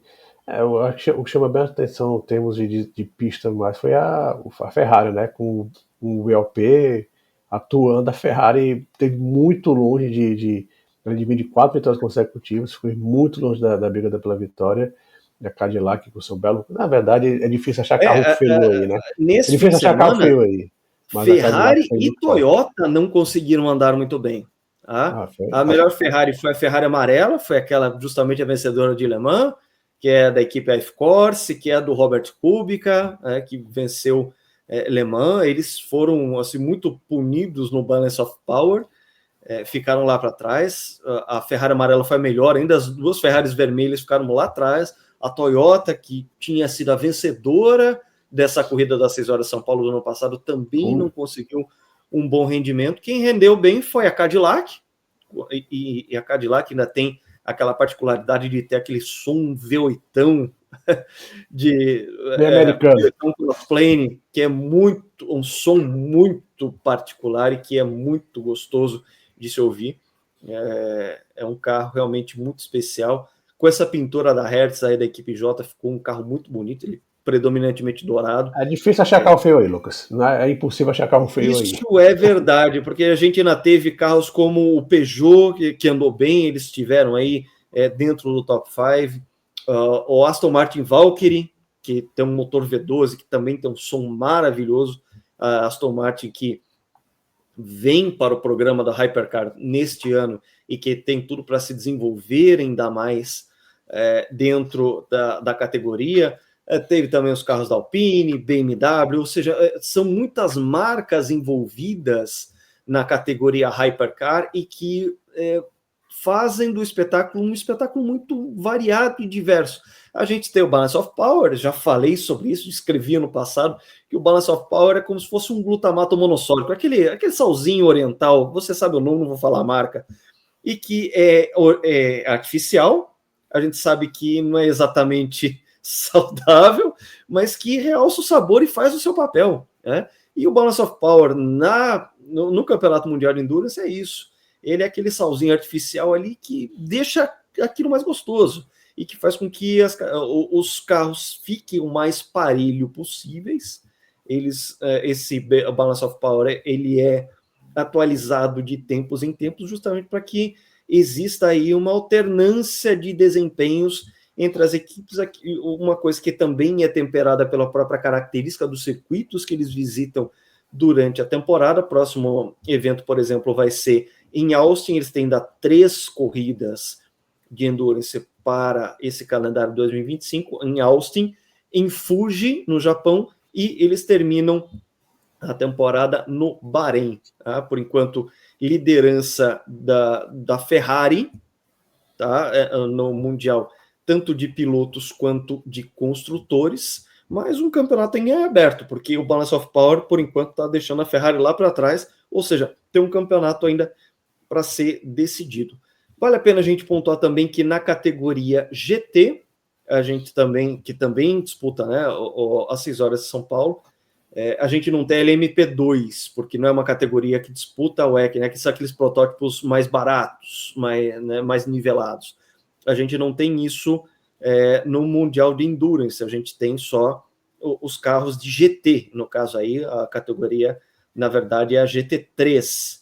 E a gente teve como grande destaque um Aston Martin GT, que é o Aston Martin número 10, vou colocar aqui como destaque, que teve a participação do Dudu Barrichello, filho do Rubinho Barrichello, como um dos pilotos, ele que levou o carro por mais tempo, claro, com a mão que ele tem em São Paulo. Ele fez a pole position da GT3 e ele levou esse carro ao pódio, ele conquistou um 3º lugar ali. O primeiro lugar ficou com o carro da Lexus, que é o chamado vovô Lexus, porque é um carro que já vem de muito tempo na categoria GT, um Corvette na 2ª colocação, e essa 3ª colocação conquistada pelo Dudu Barrichello com esse carro da Aston Martin, nos últimos momentos, nos últimos minutos de prova, dessas 6 horas, em cima do Porsche número 85, que é da Iron Dames, que é aquela equipe composta sempre por membros do sexo feminino, né, e que tinham conquistado no ano passado uma pole com a Sarah Bovy, um piloto espetacular da Bélgica, que não faz mais parte do trio desse carro 85. Neste ano, naquele ano passado, elas correram de Lamborghini e conquistaram a pole. O carro teve, infelizmente, problemas mecânicos, fizeram com que elas perdessem o que seria provavelmente um pódio certo, uma 2ª colocação, muito provavelmente. Neste ano, elas estão em parceria com a Manthey, que tem os carros Porsche. A manutenção é feita pela Manthey, que foi campeã das 6 horas de São Paulo no ano passado e tem os carros da Porsche, elas conquistaram uma quarta colocação, mas que na verdade foi o melhor resultado que elas tiveram no ano. Claro que ficam tristes por terem perdido o pódio, e eu particularmente estava torcendo mais para Iron Dames do que o próprio Dudu Barrichello, eu confesso para vocês. A torcida brasileira gostou muito de ver o Dudu sendo um piloto brasileiro indo para o pódio, mas eu estava torcendo pela Iron Dames, até pela simpatia que elas trouxeram nas 6 horas de São Paulo do ano passado, com a pole da Sarah Bovie, ela não conseguia parar de sorrir depois que ela fez essa pole, e elas andando muito bem, e infelizmente tiveram que abandonar naquela ocasião com um problema mecânico. É uma pena isso, mas teve aí, portanto, uma alegria brasileira, um pódio brasileiro aí, portanto, na categoria GT. E essas 6 horas de São Paulo, que um evento muito legal, um evento que tem conquistado cada vez mais adesão. Eles tiveram, salvo engano, 16% mais de público neste fim de semana em relação ao que foi 2024, ou seja, um evento que cresceu e tende a crescer mais ainda, com mais atração, com uma organização muito boa, uma organização exemplar. Então, portanto, aí mais um evento muito legal que o Brasil traz para cá e que Interlagos recebe mais uma vez. Terminando a pauta de hoje, vamos de Goodwood, João, porque, afinal de contas, se a gente teve um grande evento em São Paulo, o pequeno circuito de Goodwood, no interior da Inglaterra, tem aquele que é o evento que eu adoraria, gostaria demais de estar lá, né? Todos os membros do GP Total adorariam estar lá. Eles assistem também, acho que não ia reclamar de estar lá, não. E de repente contar assim o Jack Stewart passando, Nigel Mansell, essa galera toda lá. Então, vou colocar aqui no destaque para a gente ver a turma que frequenta Goodwood. Tá? Merece uma explicação. Goodwood é uma pista que tem 3 grandes eventos no ano.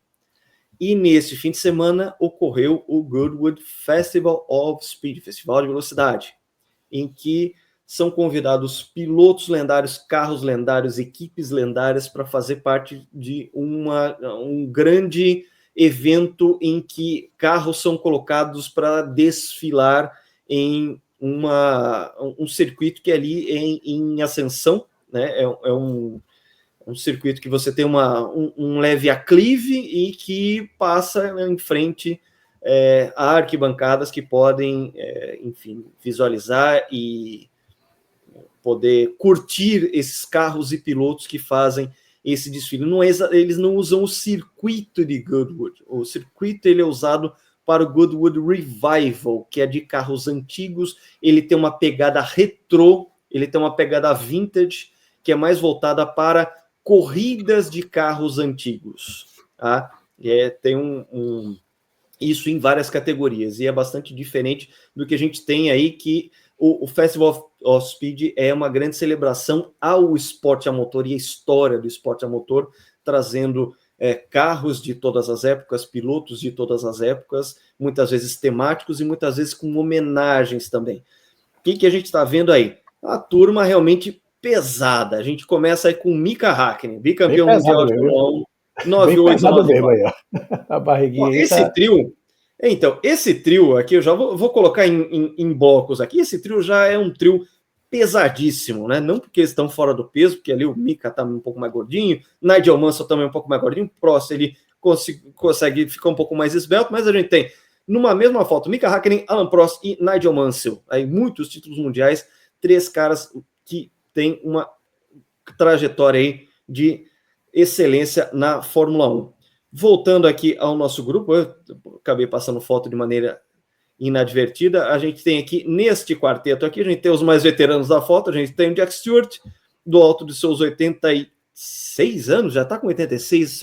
Acho que ele vai fazer, ele fez 86 agora, de aniversário do Alesi, 86. Então, se a minha conta não está, se a conta não está errada, Bernie Ecclestone, grande impulsionador da popularização da Fórmula 1 dos anos 70 e 80, o Duque de Richmond, que é o grande anfitrião dessa casa, ele que é um nobre inglês que é responsável por essa casa em Goodwood, né, um castelo em Goodwood junto com o circuito. Ele recebe, ele é o grande anfitrião destes eventos que ocorrem em Goodwood. Eu falei dos dois, né? Festival of Speed, o Revival, que tem essa pegada retrô, e tem um Members Meeting, que é só para os sócios, é uma coisa, um clubinho mais fechado, mas que são os 3 grandes eventos que ocorrem no autódromo, no complexo de Goodwood, todo ano. E é claro que o Festival of Speed é o que a gente mais tem identificação por causa dos grandes nomes que aparecem por lá. E para a gente terminar aqui na quarto elemento da foto, o Mario Andretti, ele que é um grande campeão de 2 mundos, dos Estados Unidos e da Europa, também dispensa apresentações. Continuando na foto, vamos para os outros 2 membros aqui, outros 2 membros dos 2 mundos também, Jacques Villeneuve e Emerson Fittipaldi. Fiz uma trinca aqui, ó, é uma trinca de campeões, tanto nos Estados Unidos quanto na Europa, ou seja, nomes pesadíssimos que fazem parte do Festival de Goodwood. Aqui, claro, só esse meeting de campeões para fazer parte da foto aqui, junto com o Bernie Ecclestone e o Duke de Richmond, um grande anfitrião da festa. Mas a gente tem aqui outras figuras interessantes. O Felipe Massa reencontrou seu F2008, aquele do vice-campeonato. É vice-campeonato, Felipe Massa. Vice-campeonato. Mais uma vez, é vice-campeonato. Tá? E o Bruno Senna, aí, como a gente pode ver, ele está a bordo de uma McLaren M23, anos 74, que é aquela McLaren do bicampeonato do Emerson Fittipaldi. Quem é esse sujeito numa Lotus 49, João? Adrian Newey. Nosso druida favorito, Adrian Newey, o maior projetista da Fórmula 1 de todos os tempos, fazendo o seu passeio com uma Lotus 49C. Tá? Usada no ano de 1969, um carro que é muito, muito interessante. E vou chamar a atenção o seguinte, a gente está vendo aqui o capacete de Adrian Newey, e a gente está vendo muitas faixas coloridas no capacete. E você pode se perguntar que raio de desenho é esse, se tem algum sentido. E eu posso dizer que sim, tem total sentido. Essas faixas no capacete do Newey são como se fosse o corte nas árvores. São todas as equipes pelas quais ele foi projetista, começando pela equipe Fittipaldi em 1980, ele que depois foi fazer a temporada dele nos Estados Unidos, por Martin, teve aquele período de Lola, depois foi para Martin Fórmula 1, Williams, McLaren, Red Bull e agora Aston Martin. Falta ainda, portanto, aquela tarja de British Racing Green da Aston Martin para o próximo desenho de capacete que ele tem. Esse aí ainda era dos tempos de Red Bull, mas também é um negócio bastante interessante para trazer aqui para vocês. Ou seja, não só pilotos vão junto a carros lendários, mas a gente tem esse tipo de reencontro também. Nestas 2 fotos, você tem aí Messier Alain Prost pilotando 2 dos seus carros mais conhecidos, McLaren MP4-2, aí no caso a versão B em 1985, e a McLaren MP4-4, aquela dominante máquina de 1988. Eu ainda considero o carro número 1 em termos de dominância na Fórmula 1, à frente de Ferrari 2008, Ferrari 2004 e da Red Bull 2023. Aqui os pilotos na sacada, o pessoal fazendo gravação, fazendo selfie também, a gente consegue ver aqui, o Bernie Ecclestone aqui não é muito de ir em direção à sacada, mas todo mundo curtindo muito o evento. Nem fazer selfie. É um momento, né, é um momento de celebração do esporte a motor, então é claro que a gente fica doido com esse tipo de situação. A gente tem também aqui, outras fotos que eu coloquei aqui. Olha só, o time de 92 reunido aqui, olha só. Ricardo Patrese, Nigel Mansell, eles junto com a Williams FW14B. A gente vê que é a B porque tem essas orelhinhas na ancoragem da suspensão, em relação ao modelo 91. A gente consegue identificar na hora que trata-se do carro de 92, o título mundial de Nigel Mansell, vice-campeonato de Ricardo Patrese. Patrese que está cada vez mais bonachão, encontra o pessoal e abraça. Aí, o Patrese foi rei do camarote, ele aí abraçando o Mansell, abraçando Thierry Boutsen, que também participou do fim de semana lá em Goodwood, ele pilotou a Arrows 1985, Arrows BMW, que ele conquistou aquele segundo lugar em San Marino em 85. Reforço o convite, veja lá o GP Total Corrida a Corrida. Para quem não viu, e para quem pegou a temporada andando, vai lá, youtube.com/GP Total, clique em vídeos, percorre lá e veja corrida a corrida. A gente está colocando cada vez uma corrida lá para que você possa relembrar essa temporada que ocorreu 40 anos atrás. E é claro que, puxa vida, imagina encontrar essa galera toda, né? E todo ano em Goodwood, só para encerrar aqui esse tour maravilhoso que a gente está fazendo por lá, todo ano eles fazem uma escultura, fazem uma obra de arte em homenagem a alguma temática.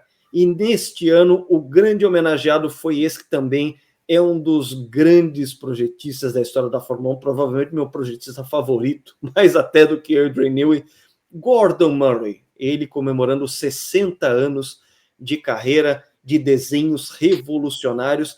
E você tem aí, portanto, o emblema da Gordon Murray Automotive, que é essa mulher estilizada, e por dentro a gente pode ver ali, né, um GMA, o Gordon Murray Automotive, o super carro esportivo de rua que o Gordon Murray recentemente está desenhando, e ali por dentro uma Brabham BT52B. Olha só que coisa extraordinária você ter na frente de um castelo inglês uma escultura dessas com vários metros de altura e que também usam carros em sua composição.